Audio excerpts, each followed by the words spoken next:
बातमी संभाजीनगरमधून छत्रपती संभाजीनगरमध्ये महापौर पदासाठी कार्यकर्त्याला संधी देणार विकास आणि हिंदुत्वाचा विचार करणारा कार्यकर्ता महापौर होणार भाजपाचे आमदार संजय केनेकर यांनी ही माहिती दिली आहे। भाजपाचे आमदार संजय केनेकर यांनी विविध विषयांवर मतं व्यक्त केली आहेत। त्यांच्याशी संवाद साधलाय आमचे प्रतिनिधी विजय चिडे यांनी। पाहूया।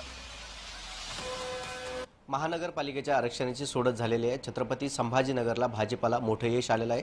मात्र आता महापौरासाठी आता सर्व राजकीय नेत्यांकडे आता वेग जो आहे तो कार्यकर्त्यांचा लागल्याचं पाहायला मिळतं। महापौर कोण असा प्रश्न जो आहे तो उपस्थित झालेला आहे। माझ्यासोबत बोलण्यासाठी आमदार संजय केनेकर जे आहेत भाजपाचा महापौर होणार, मात्र नेमकी कोण महापौर? खऱ्या अर्थानं आमच्याकडे एका मागे एक असे दिग्गज कार्यकर्ते महिला आहे आणि त्यामुळे निश्चितच भारतीय जनता पार्टी इतिहास होईल अशा कार्यकर्त्याला संधी देईल।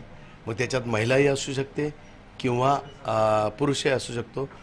ओपन महापौर असल्यामुळे निश्चितपणे या शहराच्या विकासाला आणि हिंदुत्वाला खऱ्या अर्थाने ताकद देणारा, विकासाच्या दृष्टिकोनातून व्हिजन ठेवणारा आणि हिंदुत्व या शहराचं कायम ठेवणारा असा कार्यकर्ता, असा पदाधिकारी भारतीय जनता पार्टीचा निश्चितपणे महापौर होणार आहे। शिंदेंना विचारून थोडी युती केली देवेंद्रजी बरोबर, भाजप बरोबर।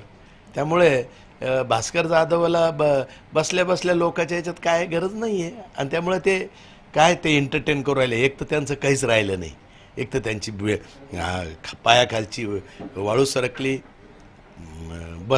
जे बसायला जागा होती ती गेली, म्हणजे सगळं गेलं। कपडे राहिलेले न माणसं ते काय बडबड केल्याशिवाय दुसरं काय करणार आहे? त्यांना म्हणा तुमचे कपडे कोणी पळवले त्याचा शोध घ्या, दुसऱ्यावर मध्ये बोलू नका। ते असं जे सांगितलं गेलं ते चित्र रंगवलं गेलं। कधीच एमआयएम बरोबर आमची युती होणार नाही, झालेली नाही आणि होणारही नाही। कॅमेरा पर्सन संतोष सिरसाटसह विजय चिडे, छत्रपती संभाजीनगर।